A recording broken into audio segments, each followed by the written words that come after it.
In this video, I'm going to be looking at the engine bay mainly, and the oil system. So I've been plumbing up a lot of stuff to get basically to get the engine full of oil, so I could see if I could turn it over to then work out things like flywheel and clutch and starter and stuff like that. So I'll go into a bit more detail on what I've been doing on the engine bay side of things in this video. Bought some 3mm alloy plate for the sump and kind of made up this little patch that just goes in there. It's not a dead perfect fit, but I think it should be okay to get welded up.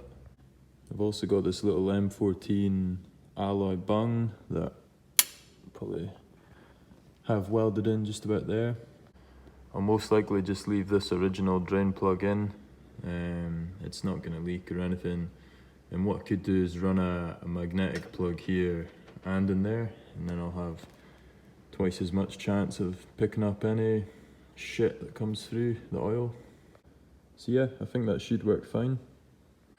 The other thing I'm going to get welded up is this AN fitting onto this rocker cover.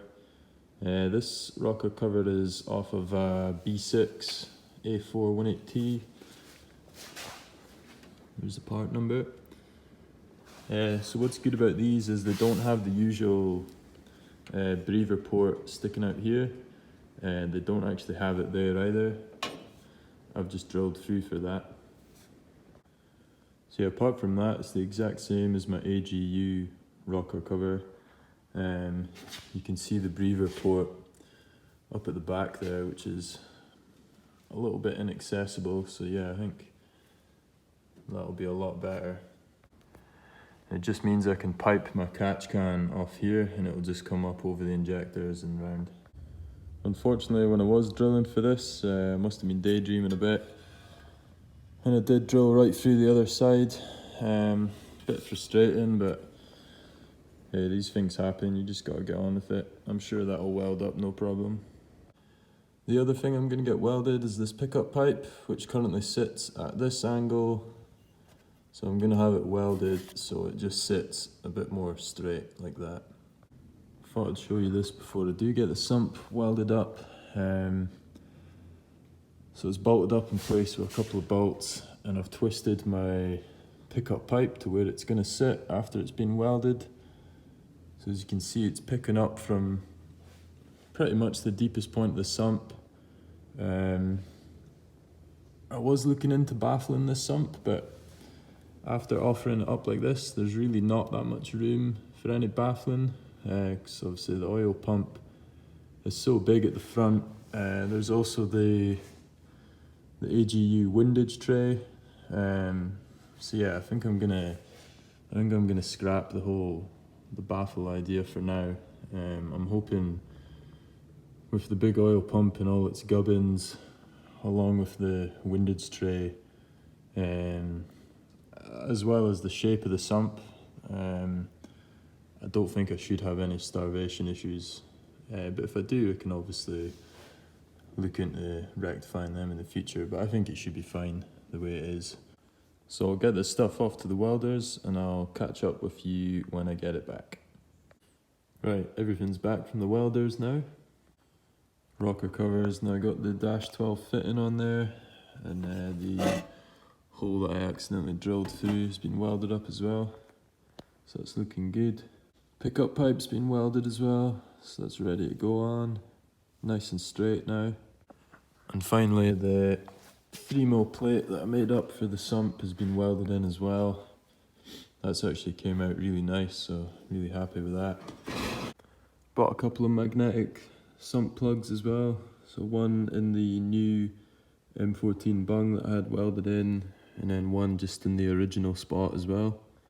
So yeah, it gives me twice as much chance of picking up any shit in the oil.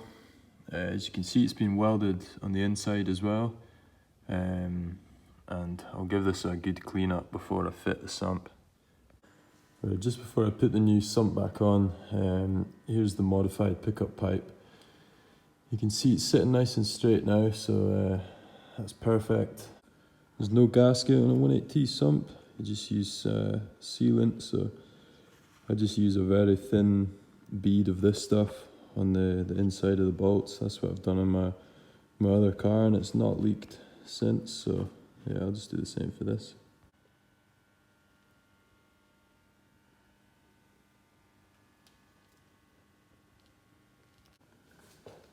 Right, it's a sump back on as well now. Done all these bolts up to 15 Newton meters, same as the oil pump. For the 2 drain plugs, done them 30 Newton meters. And then it's just nipped up pretty tight against the adapter plate, but yeah, I'm happy with how that's sitting. A lot better than it was before. There's a few things in the engine bay that I've added and changed up a wee bit, so I'm going to show you those. So I've got my new longitudinal welded up rocker cover with a new fitting welded on. So the catch can is now plumbed up and fitted as well. So just a breather to the top of the rocker cover, then there's one off the crankcase as well, and that's all AN12 stuff.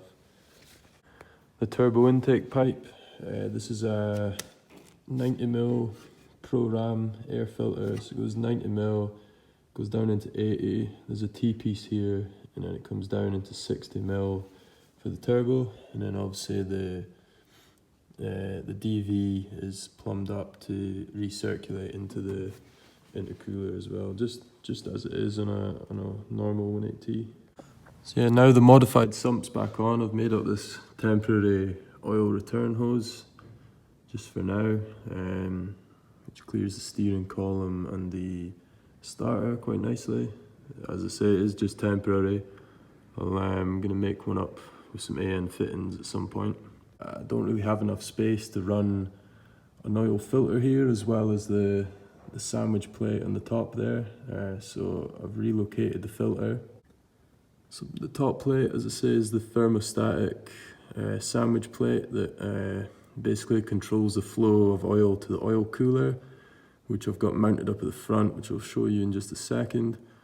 And the plate underneath is just a relocation plate, and there's a takeoff there for, well, I've got an oil pressure gauge hooked up just now, but I'll probably run my oil temp gauge off of that.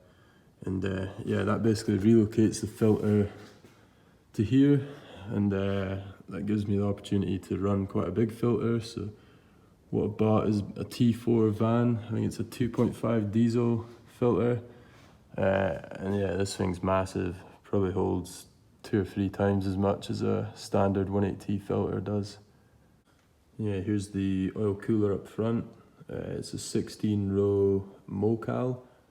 I've got it mounted on these little rubber bungs, and then there's a plate that I've spot welded in, so it's nice and solid. And this is all AN10, so should be plenty of good flow. So the reason I've hooked up this oil gauge is because I'm actually about to fill it with oil, and I'm gonna spin it over, or try to anyway, because what I want to know is if this diesel starter that I've got is gonna actually lock into the teeth on this flywheel, and if it's actually going to spin it over. And it would be good just to know if I'm getting good oil pressure when it is cranking over. So yeah, what I think I'll do is I'll fill the turbo with oil, fill the oil cooler with oil, fill the filter with oil, tighten up all the fittings, and then I'll fill the actual engine with oil. I'm pretty sure it's going to hold more than 5 litres now, so I've got a couple of bottles of this kind of budget 540 fully synthetic. I just bought the cheap stuff for now because I just want to hear this thing run. The engine will be coming back out for forged rods and bearings, etc., and we'll put in some better oil at that stage. Right, engine's full of oil, everything else is full of oil. I'm standing inside the tunnel here. I've got a battery.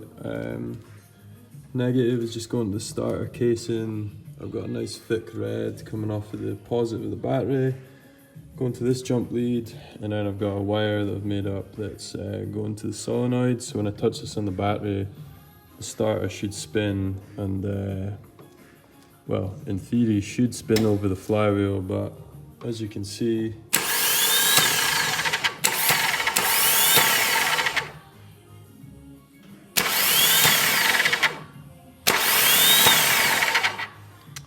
it's the wrong starter. Although, come to think of it, it might be the right starter, it might just be the wrong flywheel for the starter. Right, I've swapped the flywheels over, so now there's an Audi 81, so I'm going to see if this one works.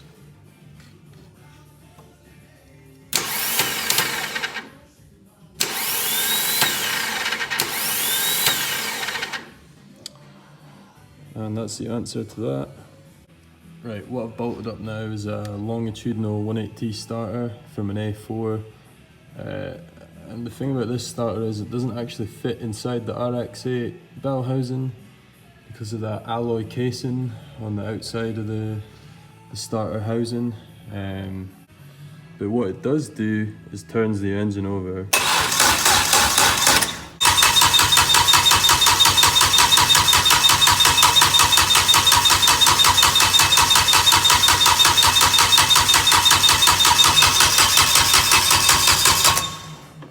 Right, I've spun it over a good few times now and topped up the oil as I've done it, and yeah, it's making some good oil pressure now, so happy with that.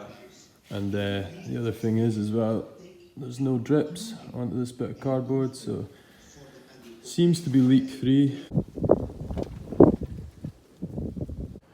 I just want to verify the pressure that I was getting on the rear wheel drive car is decent enough, so what I'm going to do is crank over my daily car. This is also an AGU, so I've disconnected the ECU and I'm just going to crank it over and see what oil pressure it reads. Because yeah, I know for a fact that that battery I'm using to turn over the other engine is it's pretty much dead, so just want to check if that has any bearing on the oil pressure. Right, I think I've wired this up to an ignition live that goes dead when cranking, so I'm going to crank it for about 15-20 seconds, and then when I stop I'm going to see what it's reading. So yeah, as you can see, it was about 3 bar, and there's about 14.7 psi in a bar, so it'd be around about 45-ish psi, which is similar to what I was getting on the other car, so happy with that. There's definitely going to be more content on this car coming soon. I've actually got a few jobs I need to do to it. It's due a service soon, and there's a few little odds and sods I want to do before the salt comes out for the winter roads. And this car gets used just about every day, regardless of the weather. So yeah, it'd be good to get this on the channel as well, I think. In the next video, I'll probably look at the clutch setup in a bit more detail. So obviously I needed to work out a few things. What clutch I'm going to run, what flywheel I'm going to run, what starter I'm going to run. I needed to get a spigot bearing in the crank. There's a whole load of things to talk about in that video, so I'll probably stick that one up next. But for now, thanks for watching, and take care. Cheers.